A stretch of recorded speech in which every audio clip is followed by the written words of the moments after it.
Fala, meus caros, olha só, com você aqui, professor Marcelo Silva, tranquilo?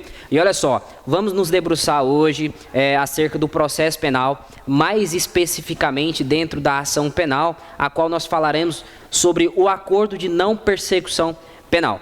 Veja bem, essa novidade, essa introdução que a Lei 13.964, vale dizer, o pacote anticrime, ele introduziu no nosso Código de Processo Penal a figura do acordo de não persecução penal. Mas veja bem, não se trata de algo novo no mundo jurídico, em razão de que já existia, nós tínhamos um conselho, tá? Olha só. Nós tínhamos um conselho a qual regulamentava essa situação. Nós tínhamos uma regulamentação dentro da ideia do próprio Ministério Público, no qual regulamentava o acordo de não persecução penal. E aí, então, nós trouxemos, o legislador trouxe essa ideia do acordo, tá, para o Código de Processo Penal de forma taxativa. Algumas coisas foram alteradas, outras coisas simplesmente só fez o Ctrl+C e Ctrl+V para o texto legal. Beleza? Então, olha só. Noção topográfica desse assunto, aonde está sedimentado. Primeiro, eu preciso urgentemente que você abra o artigo 28A do Código de Processo Penal e lá você vai encontrar o caput do artigo até o 14º parágrafo que trata de todo esse assunto. Beleza? Então, olha só. Meu nome é Marcelo, sou professor aqui da disciplina de processo penal, eu leciono processo penal aqui no Rota Concurso para carreiras policiais e diversas outras áreas, beleza? E hoje nós iremos nos debruçar aqui acerca desse assunto. Acordo de não persecução penal.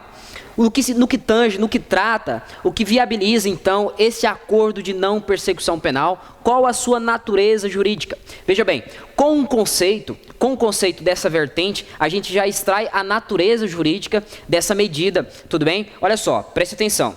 O acordo de não persecução penal, a qual o próprio Código de Processo Penal nos traz, trata-se de uma medida obrigacional de ajuste. O Ministério Público, dentro da sua política criminal, ele tem a obrigação, o dever de agir, de atuar, mas poderá, dentro da sua discricionariedade, direcionar os seus recursos, o seu tempo, tá? A aquelas infrações, aqueles crimes de maior complexidade, vale dizer, aos crimes mais graves. No entanto, no que tange aos crimes de menor potencial ofensivo, de médio potencial ofensivo, o Ministério Público poderá aplicar uma medida diversa da persecução penal, ou seja, em razão de, em vez de oferecer a denúncia, ele poderá propor uma medida diversa, tá? Para então não dar andamento, para então não iniciar a persecução penal na fase processual do assunto. Então preste atenção, olha só o seguinte contexto. No que diz respeito às infrações de maior complexidade, aos crimes mais graves, nós teremos a persecução criminal, porque dentro da política criminal e da discricionariedade do próprio Ministério Público, ele vai direcionar os seus recursos e tempo a essas infrações. No que tange às infrações de menor potencial ofensivo, professor, olha só, nós temos uma legislação extravagante, legislação especial, que é o próprio GCRIM, tá? Os Juizados Especiais Criminais, que traz acordos, que traz medidas diversas, medidas que serão aplicadas além da persecução criminal, fora da persecução criminal. Em virtude de não termos um processo, eu aplico uma suspensão, eu aplico uma transação penal e agora o próprio Código de Processo Penal nos traz mais uma medida, que é o acordo de não persecução penal, direcionados às infrações de baixo, de médio potencial ofensivo. Beleza? No que diz respeito ao ordenamento jurídico, nós carecíamos de uma medida como essa, no qual o Ministério Público vai dar a atenção àquelas infrações de maior complexidade, com a maior gravidade. E aí, nas infrações de médio e baixo potencial ofensivo, nós teremos um acordo de não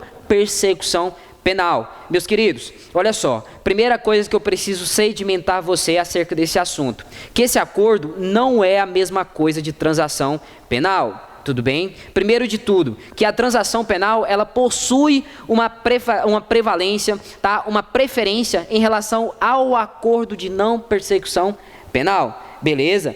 Tranquilo? Em se tratar de hipóteses de decretação, hipóteses de celebração de um acordo de transação penal, eu não vou ter o acordo de não persecução penal. Razão de que a transação penal produz preferência, ela é preferencial em relação ao acordo de não persecução penal, beleza? Então, olha só, eu preciso que você acompanhe no texto legal, eu preciso que você acompanhe no texto do artigo 28A do Código de Processo Penal, para você estar atestando aquilo que o texto legal nos traz, beleza?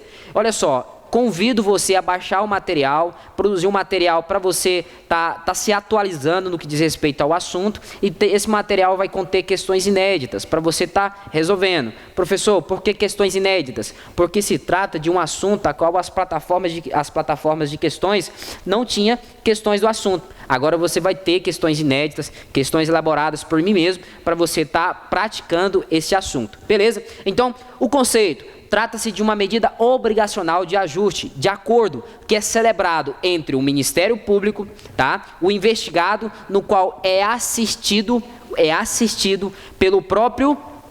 pelo seu defensor, tá? Então, olha só, trata-se de uma medida, trata-se de um acordo obrigacional celebrado entre o Ministério Público, tá?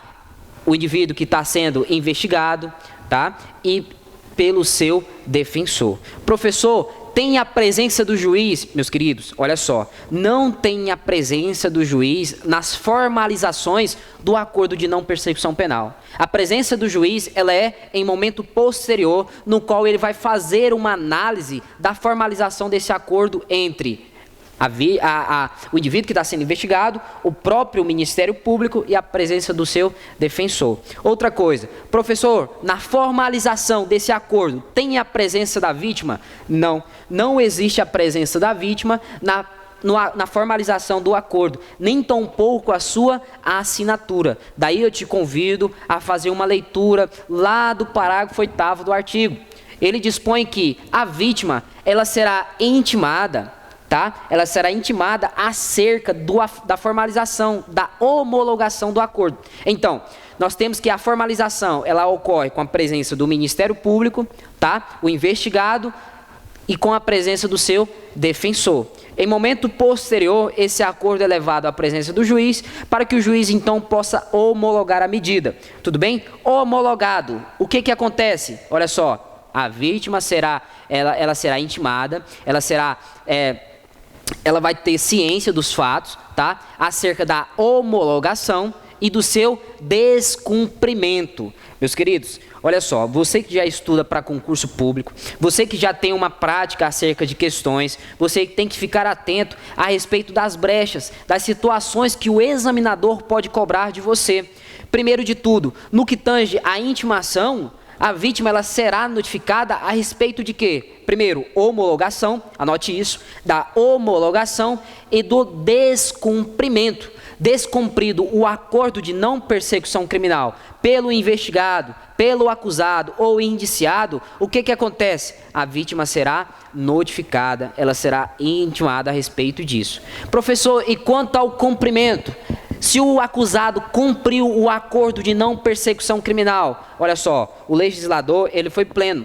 Ele não trouxe esse mandamento legal, no qual eu tenho que intimar, eu tenho que notificar a vítima acerca do cumprimento do acordo. Somente da homologação e do descumprimento do acordo. Beleza? Tranquilo? Vamos lá. Então, olha só, tratamos do conceito, tá? Sabemos que isso é algo atualizado, é novo, o que está presente no artigo 28 do Código de Processo Penal. No entanto, já existia, tá? Olha só, nós temos a resolução 181, no qual foi alterada pela resolução 183 do Conselho Nacional do Ministério Público, beleza? Então, trata-se de uma medida que foi incluída pela Lei 13.964 do dia 24 de dezembro de 2019, tá? No processo penal, no qual começou a produzir efeitos no processo penal a partir do dia 24 de fevereiro. Beleza? Meus caros, olha só, preste atenção.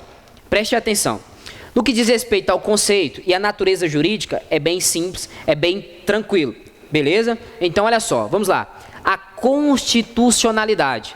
Primeiro de tudo, No quanto à constitucionalidade desse assunto, antes da Lei 13.964 introduzir esse assunto, a constitucionalidade dessa medida era questionada, em razão de que nós tínhamos resolução tratando do assunto dentro das próprias dependências do Ministério Público. Daí questionava-se a sua constitucionalidade quanto à aferição ao princípio da reserva legal, no qual o assunto a ser aplicado, tanto em um procedimento investigatório criminal, tanto em um inquérito policial, um assunto desse ser aplicado em razão de uma resolução e não ter lei tratando do assunto. Então questionava-se a sua constitucionalidade quanto à aferição do princípio da reserva legal. Questionava-se a constitucionalidade por esse assunto ferir o princípio da obrigatoriedade, no qual, tendo lastro probatório mínimo, o Ministério Público tem o dever de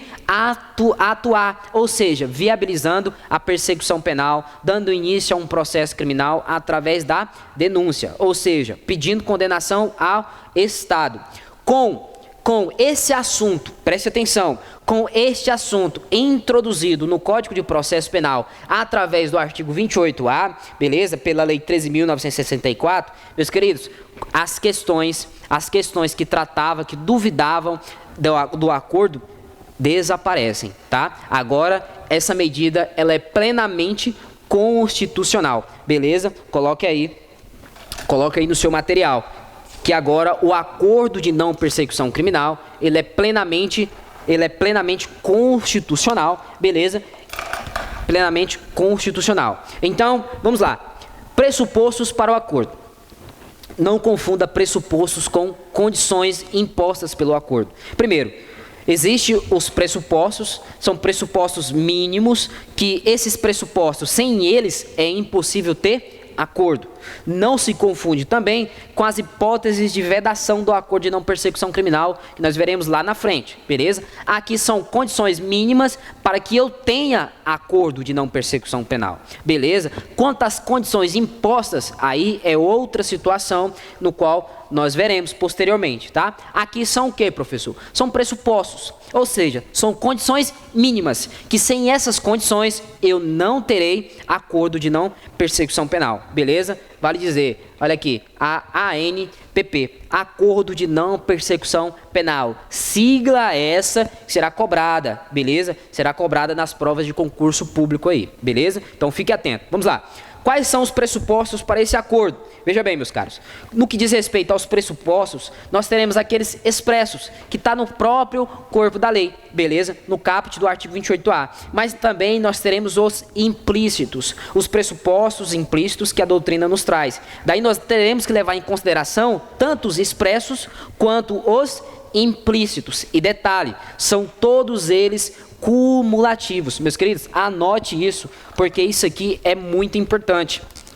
Os pressupostos para que eu tenha acordo de não persecução penal, eles são pressupostos cumulativos, ou seja, não pode de forma isolada somente um pressuposto embasar o acordo de não persecução penal. Tem que estar presente todos os pressupostos, beleza? Então vamos lá. Primeiro, a existência de procedimento investigatório. Aqui é muito simples. Primeiro, que busca-se viabilizar a ação penal, a persecução criminal através do inquérito policial ou até mesmo um procedimento investigatório criminal presidido pelo Ministério Público, busca viabilizar o quê? A persecução penal, a ação penal, tudo bem? Então, olha só, com procedimentos de investigação que viabiliza a ação penal, caberá acordo de não persecução penal, beleza? Então é imprescindível, é necessário que tenha a existência de um procedimento investigatório e nesse procedimento busca-se viabilizar a ação penal, tudo bem? Então, com a viabilidade da ação penal nesse procedimento de investigação, eu terei acordo de não persecução penal, beleza? Professor, detalhe, se eu tenho o procedimento de investigação e esse procedimento de investigação tem um lastro probatório mínimo e esse lastro probatório mínimo tem condão de gerar o arquivamento do mesmo, o que acontece? Olha só, Segunda hipótese, segundo pressuposto, não ser o caso de arquivamento dos autos. Meus queridos, se eu tenho um inquérito policial, se eu tenho um procedimento de investigação criminal e nesse procedimento de investigação criminal apurou-se fatos relevantes, porém, contudo, esses fatos não viabilizam a ação penal. Esses fatos viabilizam o quê? O arquivamento dos autos. Por que eu coloco arquivamento dos autos? Porque pode ser qualquer procedimento de investigação. Se eu coloco arquivamento do inquérito, eu estou o quê? Limitando. Eu estou limitando a aplicação do acordo de não persecução penal. Tudo bem? Então, olha só. Primeiro, precisa-se ter a existência de um procedimento de investigação, tá? E esse procedimento de investigação viabiliza a ação penal. Não pode conter nele circunstâncias para arquivar, porque se arquivar, meus queridos, não cabe o acordo de não persecução penal. Beleza? Vamos lá. Terceira situação. Terceiro pressuposto para que caiba o acordo de não persecução penal. Beleza? Então, olha só. Terceira situação. Vamos lá. A pena mínima, ela deve ser inferior a 4 anos. E o crime não for cometido com violência ou grave ameaça. Eu preciso da sua atenção, aqui nesse tópico, porque é importantíssimo e vai ser cobrado nas provas de concurso público. Beleza? Então, olha só, preste atenção. Imagina o seguinte caso hipotético, que o seu examinador, ele cobre a seguinte situação. São pressupostos necessários para a deflagração do acordo de não persecução criminal. A pena mínima inferior a 4 anos e o crime não for cometido com violência ou grave ameaça. Ponto. Violência é esta que estará presente na conduta e não no resultado. Situação que caberá o acordo de não persecução criminal ao homicídio culposo.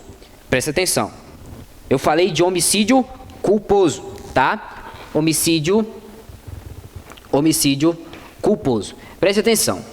O indivíduo que pratica um homicídio culposo, ele não usa, tá? Da violência ou da grave ameaça na sua conduta. O indivíduo que pratica um homicídio culposo não utiliza da violência ou da grave ameaça na sua conduta. E o homicídio culposo, ele tem a pena prevista lá de detenção de 1 a 3 anos. Em razão disso, a violência e a grave ameaça não estando presente na conduta do indivíduo, beleza? Estando presente na conduta do indivíduo, viabiliza-se o acordo de não persecução penal, beleza? Ao homicídio culposo. Professor, me explica de forma mais pormenorizada esse assunto. Preste atenção. No que diz respeito à violência ou à grave ameaça, beleza? A violência ou a grave ameaça, a doutrina sedimenta que ela deve estar presente na conduta do indivíduo e não no resultado do crime. Beleza? Então, caberá sim o acordo de não persecução penal ao homicídio culposo, em razão de que na conduta do indivíduo ao praticar esse crime, ele não utiliza-se da violência ou da grave ameaça. Segundo detalhe, a pena do crime, ela é inferior a 4 anos. Beleza? Tranquilo? Beleza, meus queridos. Olha só, ficou sedimentado isso para vocês? Então, essa violência, essa grave ameaça, ela tem que estar presente na conduta e não no resultado do crime. Beleza? Tranquilo? Essa é a nossa terceira hipótese, é o nosso terceiro pressuposto para que caiba o acordo de não persecução penal. Tranquilo? Vamos lá. Olha só. Quarto pressuposto que nós temos aqui para que seja deflagrado, para que seja celebrado o acordo de não persecução penal. Olha só. O investigado tiver confessado formal e circunstanciadamente o crime. Veja que o legislador foi inteligente aqui nessa situação. Olha só. Circunstanciadamente o crime. Confessado formal. Essa confissão, ela não gera culpa. Razão de que a culpa, ela precisa ser, ela acontece dentro de um processo criminal, beleza? No qual vai gerar alguma decisão judicial. Aqui nós não temos processo, nós não temos ação. Trata-se de uma culpa presumida, de uma culpa ficta, beleza? Então, olha só, o investigado tiver confessado formal e circunstanciadamente o crime. Aqui há um detalhe importante, que o indivíduo que não cumpre com o acordo que não cumpre com as obrigações, com as condições impostas pelo acordo de não persecução criminal, o Ministério Público poderá utilizar dessa situação, desse descumprimento, para não oferecer a suspensão condicional do processo.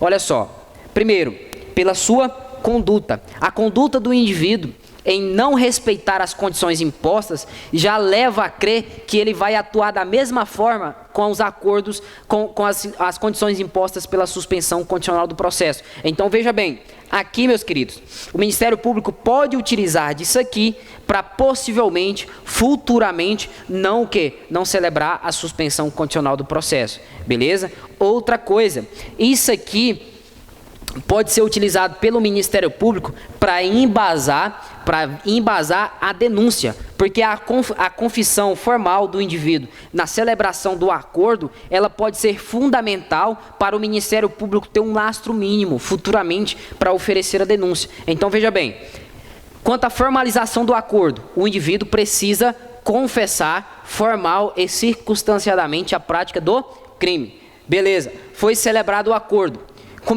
Iniciou-se o cumprimento do acordo perante o juiz de execução penal, beleza? O que acontece? O indivíduo descumpriu o acordo. O Ministério Público poderá utilizar disso para não conceder a suspensão condicional do processo. Detalhe, poderá utilizar disso aqui também para embasar a denúncia e oferecê-la, tá? E dar andamento à persecução penal. Razão de que o indivíduo já confessou de forma formal e circunstanciadamente a prática do crime, beleza? E o legislador colocou crime, tá? Nós sabemos que a infração, ela é gênero no qual se divide entre crime e contravenção penal. Professor, o senhor quer me dizer então que não caberá esse acordo nas contravenções penais, nas infrações de menor potencial ofensivo? Isso mesmo. Beleza? Tranquilo? Vamos lá. Então, tratamos dos pressupostos, que são condições mínimas para a celebração do acordo. Sabemos que esse acordo é celebrado na presença do Ministério Público, o indivíduo que está sendo investigado, assistido pelo seu defensor, e em momento posterior, o juiz vai homologar. O juiz vai homologar e ele faz uma análise judicial. Essa análise judicial, ela incide sobre 2 pontos. Primeiro, a voluntariedade do indivíduo e também, segundo, a legalidade. Beleza? Tranquilos? Chegaremos lá. Então, professor, essas são as condições, são os pressupostos mínimos para que eu tenha acordo de não persecução penal. Beleza. Se foi celebrado o acordo, foi formalizado e homologado em juízo. Quais são as condições que serão impostas ao indivíduo para que não tenha uma ação penal? Olha só, o acordo ele é celebrado para que não tenha uma ação penal.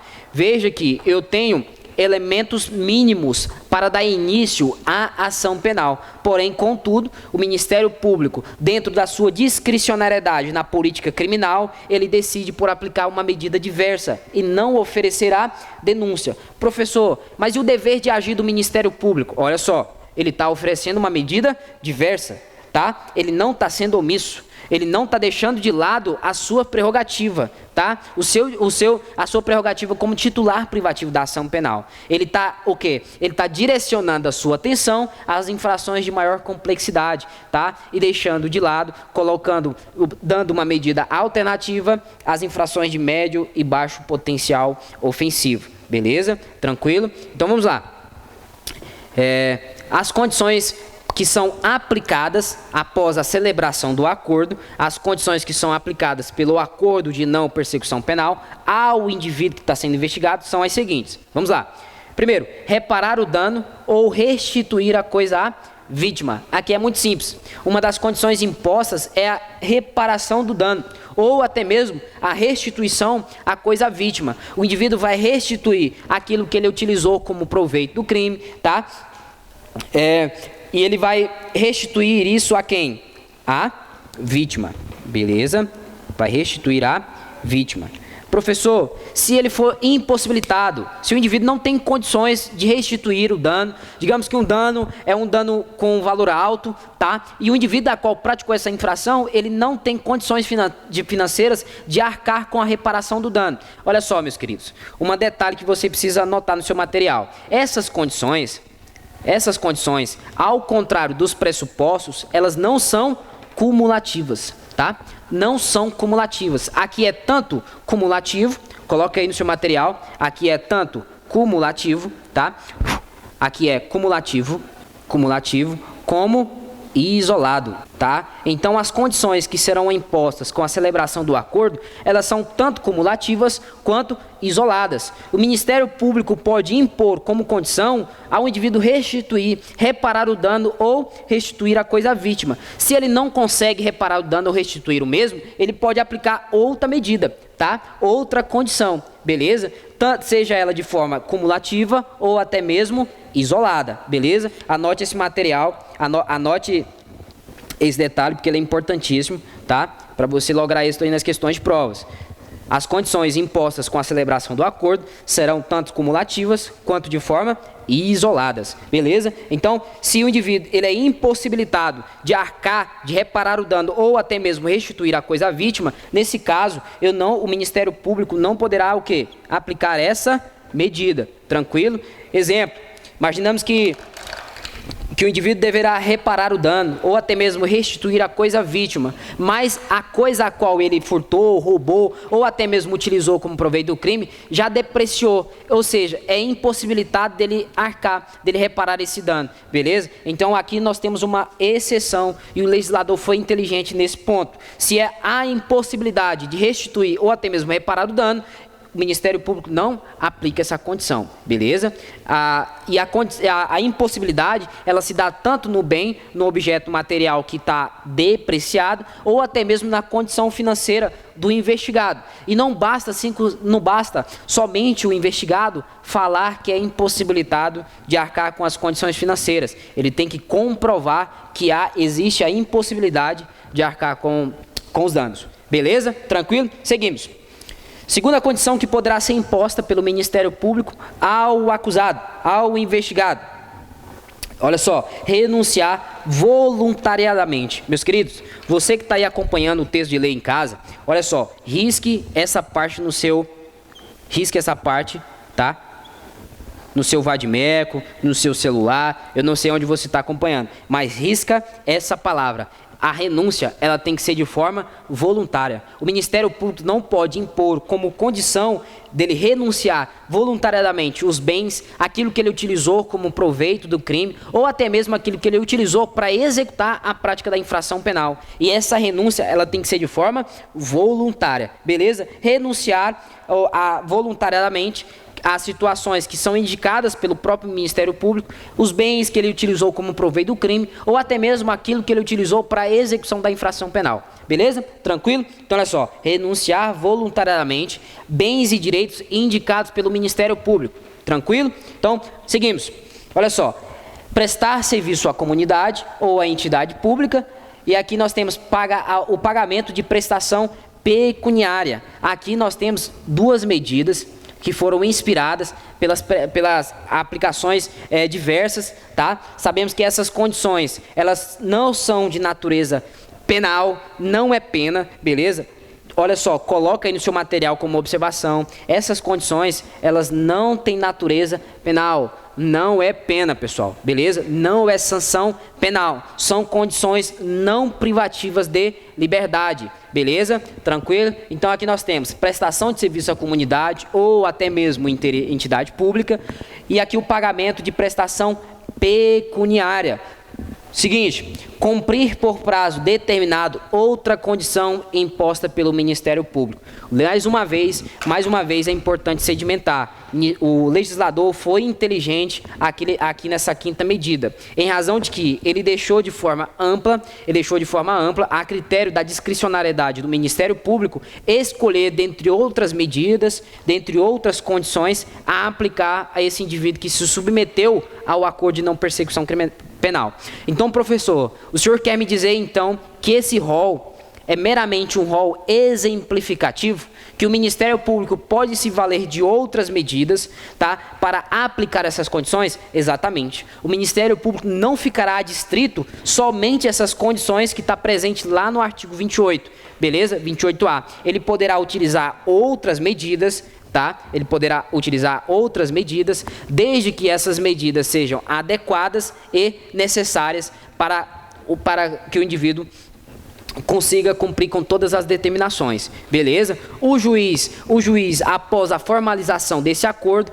vai aferir se há legalidade, se há voluntariedade e se essas medidas são necessárias e adequadas para que o indivíduo tenha consciência acerca da infração penal a que ele praticou, beleza? Tranquilo? Então, olha só, trata-se de um rol exemplificativo, o Ministério Público não fica adstrito somente a essas.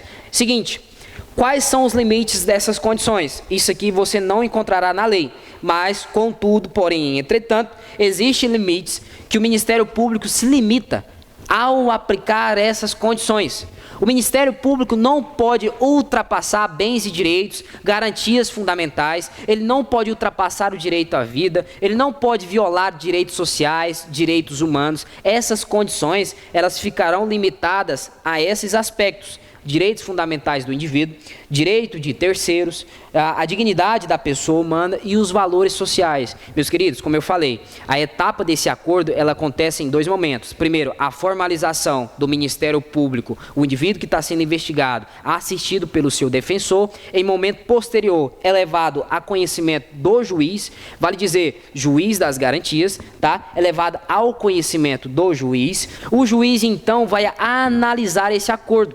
Ele faz uma análise a critério da voluntariedade do indivíduo, se não foi imposta contra a vontade do indivíduo, e também a legalidade. Vai verificar se as condições que foram impostas são condições necessárias e adequadas, e também vai utilizar desses critérios para limitar a atuação, beleza? Então o Ministério Público vai verificar a respeito dos direitos fundamentais, direito de terceiros, dignidade da pessoa humana e os valores sociais. Não poderá ultrapassar isso ao aplicar essas condições. Mais uma vez, para você se localizar, o assunto está presente no artigo 28A do Código de Processo Penal, beleza? Daí então a gente vai dar continuidade na localização no que diz respeito à lei. Veja bem, nós tratamos do conceito, falamos da natureza jurídica, falamos da constitucionalidade, falamos também dos pressupostos, que são requisitos mínimos para que eu possa ter o acordo de não persecução penal. Também tratamos das condições, após a celebração do acordo, quais são as condições impostas pelo Ministério Público ao indivíduo que é acusado ou investigado em procedimento de investigação. Beleza? Após isso, eu quero tratar com você a respeito do não cabimento do acordo. Pessoas, são vedações? Sim, são situações em que não vai caber o acordo de não persecução penal. Beleza? Após isso, a gente vai dar continuidade no que diz respeito à formalidade do acordo, como que funciona, como que se organiza esse acordo de não persecução penal. Em diante, veremos a análise judicial, que ocorre em momento posterior da formalidade. Depois, as causas de descumprimento, quais são os efeitos, e também quanto ao cumprimento. O indivíduo que cumpriu o acordo de não persecução penal, qual o efeito que se opera com o cumprimento do acordo. Depois, veremos a respeito da prescrição, tá? Que a Lei 13.964 incluiu o inciso 4º aqui no artigo 116, que o acordo de não persecução penal, enquanto não cumprido ou não reincidido, é causa de suspensão da prescrição. Beleza? Vamos lá? Vamos dar continuidade. Professor, não cabimento do acordo.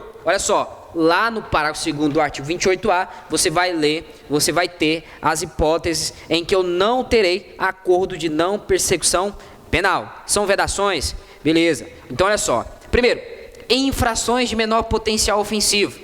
O que são as infrações de menor potencial ofensivo? Vale dizer, todas as contravenções penais e as infrações cuja pena mínima não ultrapasse a 2 anos. Beleza? Pena máxima, não seja superior a 2 anos. Então, essas são as infrações de menor potencial ofensivo. No que diz respeito a elas, não caberá acordo de não persecução penal. Caberá o quê, professor? Transação penal.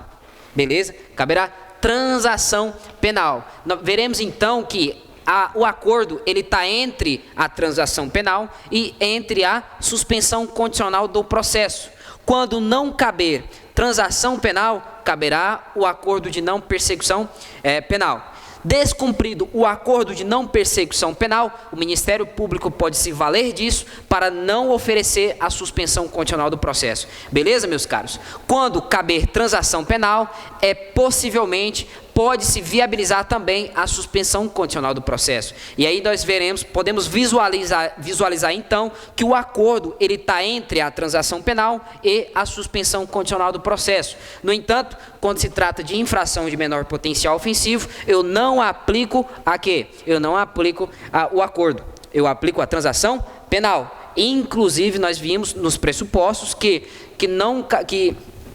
se caber transação penal, eu não aplico o acordo, porque a transação penal, ela possui preferência, ela possui prevalência em relação ao acordo. Beleza? Tranquilo? Então, essa é a primeira hipótese em que eu não celebro o acordo. Segundo, as condições pessoais do agente.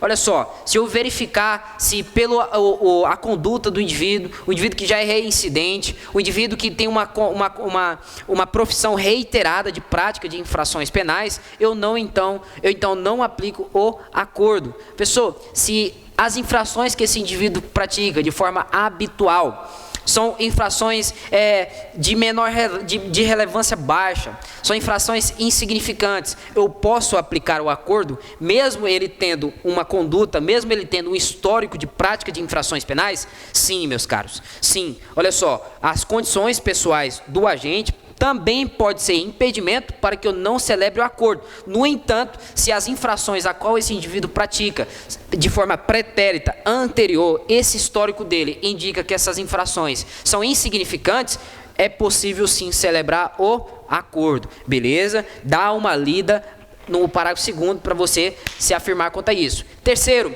o indivíduo ter sido beneficiado. Beneficiado em quê? Olha só, se ele for beneficiado pela transação penal, ou até mesmo se já ter sido beneficiado pelo acordo de não persecução penal, ou suspensão condicional do processo. Se ele já teve os benefícios desses 3 situações aqui, não é possível celebrar o acordo de não persecução penal. Também é impedimento, beleza? Quais são os impedimentos? Olha só, o indivíduo que já foi beneficiado pela transação penal, ou até mesmo um acordo de não persecução penal, ou suspensão condicional do processo, é obstáculo, é impedimento. Então, o seu examinador pode cobrar isso de que forma? É muito simples. São causas de impedimento para a celebração do acordo de não persecução penal: as infrações de menor potencial ofensivo, as condições pessoais do agente que atestam uma situação de prática reiterada de infrações penais, de forma habitual ou profissional, salvo se as infrações pretéritas forem insignificantes, tá? O indivíduo que já foi beneficiado pela transação penal, o acordo de não persecução penal, ou até mesmo pela suspensão condicional do processo. Se eu já fui beneficiado por esses benefícios, não posso ter novamente o benefício do acordo de não persecução penal. Beleza? Olha só, crimes praticados no âmbito doméstico e familiar. Meus queridos, no que tange a crime praticado no âmbito de violência no âmbito doméstico e familiar, também é impedimento, também é barreira, também é obstáculo. Se eu pratico um crime no âmbito de violência doméstica, no âmbito doméstico e familiar, não posso ter o benefício do acordo de não persecução penal. Professor, independente do sexo, meus caros. Aqui independe do sexo. Se você pratica uma infração no âmbito doméstico, beleza? No âmbito doméstico e familiar, contra o seu primo, parente, tio, mãe, pai, avô, independente do sexo. Se o crime ele é praticado em âmbito doméstico e familiar, não posso ter o benefício do acordo de não persecução penal, tá? Complementa aí no seu material, independente do sexo. Tudo bem? Ah, professor, e quanto às mulheres? A Lei 13.964 não trouxe um tratamento específico? Sim, olha só. Crimes contra a mulher por razões do sexo feminino. Veja que o legislador ele foi atinente. O legislador ele foi importante ao sedimentar nessa situação, porque aqui ele trouxe de forma genérica que se o crime ele é praticado no âmbito de violência doméstica e familiar, independente do sexo da vítima, eu não posso ter o benefício. Entretanto, se eu pratico o crime também contra a mulher, mesmo que seja fora do âmbito doméstico e familiar, também não posso ter o benefício do acordo de não persecução penal. Meus queridos, cuidado. eu consigo visualizar uma questão de prova aqui nesse momento. Olha só. Primeiro, crimes praticados no âmbito doméstico e familiar. Segundo, crime contra a mulher praticado no âmbito doméstico e familiar por razões do sexo feminino. Tá certo ou tá errado? Veja, que se eu pratico um crime contra a mulher no âmbito doméstico e familiar, não está errado, está da mesma forma. O legislador aqui, ele foi amplo, no qual ele traz uma proteção específica à mulher. Primeiro, que se eu pratico um crime contra a mulher, não posso ter o benefício. E se eu pratico um crime contra a mulher no âmbito doméstico e familiar, também não posso ter esse benefício, beleza? Então, pouco importa se eu pratico um crime contra a mulher, mesmo que seja em âmbito doméstico e familiar, ou até mesmo fora dele, não posso ter o benefício do acordo de não persecução penal. Bem tranquilo? Ficou claro isso para os senhores? Então, vamos lá. Ressaltando, o crime foi praticado no âmbito doméstico e familiar, não posso ter o benefício. O crime foi praticado contra a mulher, fora do âmbito doméstico e familiar, também não posso ter o benefício, porque aqui é independente se é no âmbito doméstico ou fora dele, beleza? Complementa isso no material dos senhores, beleza? Dá uma lida no material PDF e você vai encontrar isso em questão, sem dúvida. Vamos lá? Então, olha só, próxima hipótese, violência ou grave ameaça. Meus caros, se eu pratico um crime com violência ou grave ameaça, e mesmo tendo os pressupostos que indique que me traz o benefício do acordo, eu não posso ter o benefício. Por quê? Porque a causa de eu praticar um crime com violência e grave ameaça é impedimento para ter esse benefício, tá? O simples fato de eu utilizar da violência ou da grave ameaça é impedimento para a não celebração do acordo. Ficou claro? Ficou claro? Então presta atenção. Aqui, crime praticado no âmbito doméstico e familiar, beleza? Mesmo que seja com violência ou grave ameaça ou sem ela. Segundo, crime praticado contra a mulher, seja em âmbito doméstico e familiar ou fora dele, seja com violência ou grave ameaça ou sem ela. Então o legislador ele foi bem amplo e inteligente nesse sentido, a abarcar essas situações. Aqui eu tenho o quê? Eu tenho as causas de impedimento, os obstáculos, as barreiras que vai me impedir de ter o benefício do acordo de não persecução penal. Ficou claro? Ficou simples? Então vamos lá. Olha só, duas observações importantes que você tem que ficar atento porque serão cobradas. Consigo visualizar várias espécies de questões aqui nessas observações. E vale dizer, as observações são as que caem em prova de concurso, meus caros. Olha só, o examinador, ele cobra aquilo que você sabe de uma forma diferente. E aqui, quanto ao crime militar. A resolução do Conselho Nacional do Ministério Público, ela trazia a seguinte ideia, que quanto ao crime militar, não é cabível o acordo de não persecução penal. E a Lei 13.964, ela silenciou. Ela não disse se cabe ou se não cabe a NPP, o acordo. O que acontece? Aqui eu consigo visualizar um conflito doutrinário, um conflito na doutrina. Uma parcela da doutrina vai dizer que, em razão da resolução, por analogia, não é aplicável, é inaplicável o acordo de não persecução penal aos crimes militares. Outra parcela da doutrina vai dizer que o acordo é aplicável a todos os crimes militares em razão da lei ter silenciado. Então, veja bem, quanto aos crimes militares, tá? Crimes militares, você tem a seguinte ideia. A Lei 13.964, que incluiu esse assunto no processo penal, ela silenciou, ela não disse nada, se cabe ou não cabe o acordo aos crimes militares. Antes da lei, a resolução, ela dizia que não cabe, tá, o acordo aos crimes militares. O que acontece? o que eu tenho que trazer para mim, professor? O que tem interpretar desse assunto? Nós temos que esperar a jurisprudência, temos que esperar a doutrina se debruçar acerca desse assunto. O que eu sedimento a você é o seguinte, que a lei, tá? A lei a qual nós estamos estudando, que é a Lei 13.964, ela silenciou. Ela não disse nem sim e nem não acerca do assunto. Beleza? Prosseguimos. Quanto aos crimes, aqueles indivíduos que têm foro por prerrogativa de função, também é cabível o acordo de não persecução penal a esses indivíduos? Meus caros, preste atenção. A Lei 8.038, de 1990, ela também sofreu alteração da Lei 13.964, a Lei Anticrime.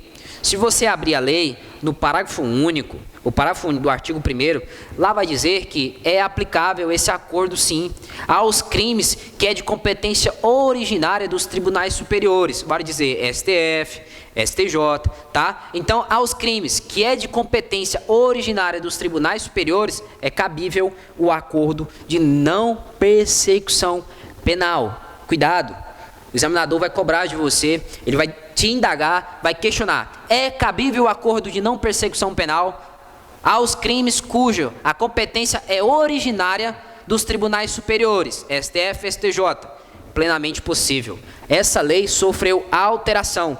Foi incluído o parágrafo único do artigo 1º, no qual é plenamente possível o acordo de não persecução penal aos crimes que é de competência originária dos tribunais superiores, vale dizer STF e STJ, aos indivíduos que têm o foro por prerrogativa de função, ou seja, aqueles que praticam esses crimes. Tá bem? Beleza? Vamos lá, vamos dar andamento. Quanto à formalidade do acordo, como esse acordo se formaliza, professor? Como ele acontece? Primeiro, nós vimos nos pressupostos que é imprescindível ter procedimento de investigação, seja inquérito ou um procedimento investigatório criminal. É imprescindível, é necessário, tem que ter algum auto de investigação, tá? Esse acordo, ele é formalizado nos autos de investigação, formalizado à vistas do Ministério Público, tá? O Ministério Público estará presente, o acusado, investigado ou indiciado também estará presente, ele será assistido pelo Ministério Público, tá? Será assistido pelo seu defensor. Então, quanto à formalização, eu tenho a presença do Ministério Público, eu tenho a presença do acusado, que é assistido pelo seu próprio defensor. E cuidado, eu não tenho a presença da vítima na formalização do acordo. Meus caros, olha só, aqui eu consigo visualizar também questão de prova. O examinador vai cobrar de você e vai colocar aqui dizendo que a vítima participará das formalidades, ou seja, da formalização da NPP, do acordo de não persecução penal. E cuidado, preste atenção. Quanto à formalidade, só estará presente o Ministério Público, acusado e defensor. Professor, juiz também estará? Não, juiz não estará presente na formalização. Foi formalizado o acordo de não persecução penal. O que acontece? É marcada uma audiência específica. Nessa audiência estará presente o juiz, tá? Estará presente o juiz, juntamente com o investigado. E vale dizer, o Ministério Público não estará presente nessa audiência. Perceba que eu tenho a formalização do acordo. Após ter sido formalizado, eu vou ter uma análise judicial. Na formalização estará o Ministério Público, o acusado, assistido pelo seu defensor. Depois da formalidade do acordo, eu vou ter a análise judicial. Essa análise é uma audiência específica no qual estará presente o acusado e o seu defensor, assistido pelo seu defensor. Beleza, meus caros? Então, preste atenção. A análise judicial, ela acontece em momento posterior. O juiz não participa aqui nessa situação. Quanto à análise judicial, o juiz poderá tomar uma série de medidas. Ele pode homologar o acordo. Se ele ver que as condições impostas pelo acordo, proposto pelo Ministério Público é abusivo, tá? É inadequado, é insuficiente, não é necessário, ele pode o quê? Devolver os autos ao Ministério Público para que o Ministério Público possa complementar, possa verificar e propor um novo acordo. Tudo bom? Então vamos lá. A análise judicial acontece em que momento? Após a formalização do acordo pelo Ministério, pelo acusado, assistido pelo seu defensor. O juiz, tá? Quem faz essa análise judicial, meus caros? Juiz das garantias, isso mesmo. O juiz das garantias, com base no parágrafo 6º do 28, ele vai o quê? Ele poderá homologar o acordo de não persecução penal. Homologado o acordo, o que acontece, professor? O acordo, ele é devolvido para o Ministério Público e executado perante o juiz da execução penal. Vale dizer, na vara de execuções criminais, na vara de execução penal. E aqui existe um absurdo. Aqui o legislador, ele errou nesse sentido. O professor Anderson Brasil, ele costuma dizer isso. Aqui o legislador, ele fez uma caquinha. Ou seja, ele não estudou aqui conosco, que não rota concursos. Por quê? Porque a razão de que esse acordo, ele não aplica o quê? Sanção penal. Ele não aplica uma penalidade. Essas condições impostas pela ANPP, o Acordo de Não Persecução Penal, são condições não privativas de liberdade. Não privativas de liberdade. Razão de que esse acordo não poderá ser cumprido na seara da vara de execuções criminais, perante o juiz da execução criminal. Contudo, o que está na lei é que esse acordo será executado, perante o juiz de execução penal. Beleza? Tranquilo? Então, houve um equívoco aqui do legislador, no qual, após homologação do juiz das garantias, esse acordo será devolvido ao Ministério Público para que possa ser executado perante o juiz de execução penal. Tá? Beleza? Tranquilo. Tá, professor? Se o juiz não homologar, ele verifica que as condições são inadequadas, ou até mesmo insuficientes, ou são abusivas, o que acontece? Ele pode promover novamente a devolução do acordo, tá, para o Ministério Público. Daí o Ministério Público vai reformular o acordo.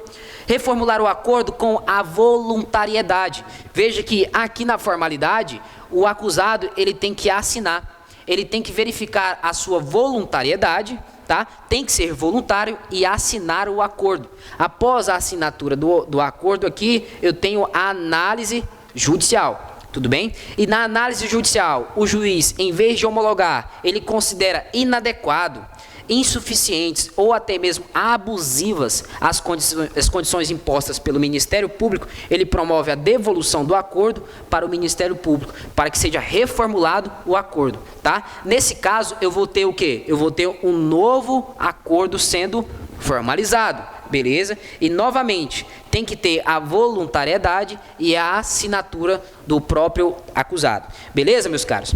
Tranquilo. Olha só, preste atenção. Aqui nós temos um conflito, tá? Nós temos um conflito na jurisprudência e também na doutrina desse assunto. Professor, se o Ministério Público, em vez de reformular o acordo, der andamento ao acordo perante o juiz de execução penal, razão de que o acordo já foi assinado pelo acusado, o que acontece? Eu tenho um conflito entre o Poder Judiciário e o Ministério Público. Veja, que a resolução, antes da Lei 13.964, o que ela previa? Que esse conflito, ele era levado à demanda do Procurador-Geral de Justiça nos Estados ou à Câmara de Revisão na União. Contudo, a Lei 13.964, ela dispõe o seguinte, que essa demanda, que esse conflito é levado ao próprio Poder Judiciário. Meus caros, mais uma vez, o legislador não estudou conosco e errou nesse sentido. A ponto de quê? A ponto de que isso fere o próprio sistema acusatório, que traz a divisão de funções, que é contemplado pela própria Lei 13.964. Tudo bem? Essa demanda, ela deve ser levada a quem? Ao próprio Ministério Público. Por análise, o Procurador-Geral ou até mesmo a Câmara de Revisão solucionar o conflito, tudo bem? Quando a Lei 13.964 leva essa situação à demanda do próprio Poder Judiciário, ela está ferindo a independência do Ministério Público, ela está ferindo o sistema acusatório no qual traz a divisão de funções, beleza? Tranquilo? Show, vamos lá. Então olha só, outra situação. O Ministério Público, o juiz, na análise judicial após a formalidade, ele pode o quê? Ele pode devolver devolver os autos, o acordo, para complementar as investigações. Ou seja, não é possível o acordo. Devolvo os autos, devolvo o acordo ao Ministério Público para que possa complementar as investigações. E aqui é aquela ideia do conflito. Em vez do Ministério Público complementar as investigações e reformular um novo acordo, ele decide então dar andamento ao acordo já assinado pelo próprio acusado. Tranquilo, meus caros? Aí aqui nessa ideia temos uma súmula, a súmula 696 do STF. Essa súmula 196 do STF, ela dispõe da seguinte maneira, que tendo o direito do Ministério Público promover a suspensão condicional do processo e não promove, e o juiz discordando, ele leva a demanda a quem? Ao Procurador-Geral ou à Câmara de Revisão na União. Aí a doutrina, ela indica nesse sentido, que tendo conflito entre o Ministério Público e o juiz nessa situação, eu aplico a súmula 696, ou seja, esse conflito tem que ser levado à demanda do Procurador-Geral de Justiça nos Estados ou à Câmara de Revisão na União. Contudo, a lei conferiu a solução desse conflito ao próprio Poder Judiciário, que a doutrina critica na seguinte situação, que fere tanto o sistema acusatório, como também fere a independência do Ministério Público. Beleza? Tranquilo? Vamos lá. Olha o coronavírus. Olha só. Daí nós temos o nosso próximo tópico, que é quanto aos descumprimentos. Aqui, meus queridos, eu queria que você anotasse uma observação, que é quanto aos antecedentes. Professor, os antecedentes, o acordo de não persecução penal gera antecedência criminal? Coloque essa observação no seu material. O acordo de não persecução penal não gera antecedentes criminais, beleza? Somente uma situação será anotado, será registrado o acordo. Para quê? Para fins de reformulação. Ou seja, se eu tenho registrado e posteriormente, em momento futuro, eu verifico que esse indivíduo já teve o benefício do acordo, eu então não vou conceder novamente o ANPP, o acordo de não persecução penal. Então o acordo não gera antecedentes criminais, somente um registro. Para quê? Para que eu não conceda novamente um acordo de não persecução penal. Esse registro é para quê? Para viabilizar que esse indivíduo já teve o benefício e não tem natureza de antecedentes criminais. Cuidado com isso, beleza? Isso poderá ser cobrado. Aqui, quanto ao descumprimento, tá? O descumprimento do acordo de não persecução penal, o que acontece? Primeiro de tudo, para gerar a extinção da punibilidade, o acordo ele tem que ser cumprido fielmente. Todas as condições deverão ser cumpridas pelo indivíduo que está sofrendo a demanda, pelo acusado. Tá? O descumprimento do acordo gera então que o Ministério Público vai notificar o juiz para que promova a rescisão do acordo. O que acontece, professor? Essa notificação, ela tem natureza de requerimento judicial, requerimento ministerial. O Ministério Público vai requerer o juiz para que promova a rescisão do acordo. E isso é suficiente, se você observar o parágrafo 11, é suficiente para que o Ministério Público, em base à denúncia, em razão de que, quando o indivíduo assinou o acordo, ele confessou formal e circunstanciadamente a prática do crime. E isso é elemento probatório. Isso é lastro mínimo para formar a opinião do Ministério Público e dar andamento à persecução penal, oferecendo a denúncia. Beleza, meus caros? Então, aqui, o que acontece? Se o indivíduo descumprir, o Ministério Público vai requerer ao juiz para que promova a rescisão do acordo de não persecução penal. Beleza? Tranquilo. O descumprimento é suficiente para o Ministério Público não promover a suspensão condicional do processo, razão de que o comportamento desse indivíduo em descumprir o acordo leva a crer que ele também descumprirá os acordos impostos pela suspensão condicional do processo. Beleza? Seguimos. Quanto ao cumprimento, professor, o senhor falou para mim, quanto à formalização, o senhor também falou para mim da análise judicial que ocorre em momento posterior a isso. O senhor falou para mim o que acontece se o indivíduo descumprir esse acordo e se o indivíduo cumprir. O que acontece? Se o acusado cumpriu o acordo de não persecução penal. É muito simples. Vamos lá. Primeiro, lembra que eu falei para você que o acordo ele é formalizado nos autos de investigação? Então, cumprido o acordo, o que acontece? Ministério Público ordena o arquivamento. Ele vai arquivar os autos de investigação, seja inquérito policial ou até mesmo procedimento de investigação criminal presidido por ele mesmo, tá? E o juiz? O juiz vai declarar a extinção da punibilidade desse indivíduo. Cuidado, o examinador vai cobrar de você qual o efeito jurídico produzido pelo cumprimento do acordo de não persecução penal. Ok, vai operar a extinção da punibilidade. Beleza, meus caros? E qual o juiz, então? Qual o juiz que vai ser competente para declarar a extinção da punibilidade? Olha aqui, juiz de execução penal. Razão de que o acordo ele é cumprido à luz do juiz de execução penal, ou seja, na vara de execução criminal. Totalmente errado, forma totalmente errônea. O legislador ele se equivocou aqui nessa situação, razão de que essas condições elas não têm natureza penal, não têm natureza de privação de liberdade, são condições não privativas de liberdade, beleza? Então, existe o equívoco aqui do legislador nessa situação. Então, juiz competente para declarar a extinção da punibilidade, segundo a lei, é o juiz de execução penal. Professor, e quanto à prescrição? Olha só, nós não tínhamos esse assunto.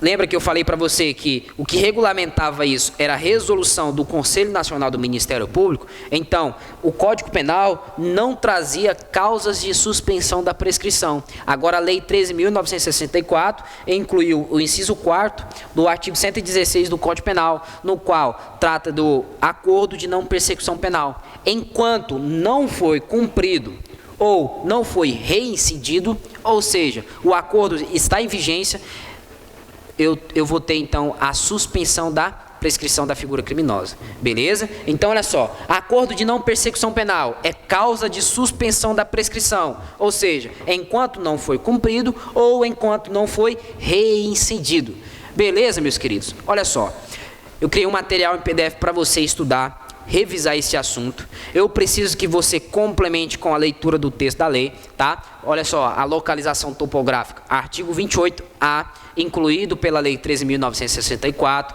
Nós sabemos que algumas medidas, alguns artigos, está suspenso por tempo indeterminado, tá? O Dias Toffoli suspendeu por 180 dias e o Luiz Fux revogou essa decisão, suspendendo por prazo indeterminado. Contudo, o artigo 28A, que trata do acordo de não persecução penal, ele possui plenamente vigência. Se você buscar lá, a decisão do Luiz Fux não atingiu o artigo 28A, possui vigência, já produz efeito no mundo jurídico, tá? Então, vai ser cobrado nas provas de concurso, vai ser bastante explorado esse assunto. Outra coisa que eu quero falar para você, esse acordo, ele não produz coisa julgada material. O que é isso, professor?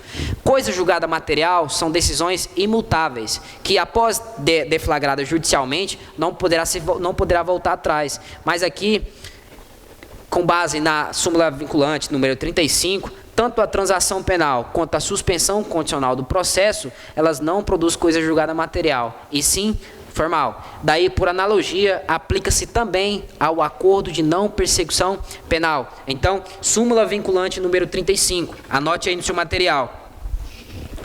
Súmula vinculante número 35, ou seja, o acordo de não persecução penal não produz coisa julgada material. Beleza? Tranquilo?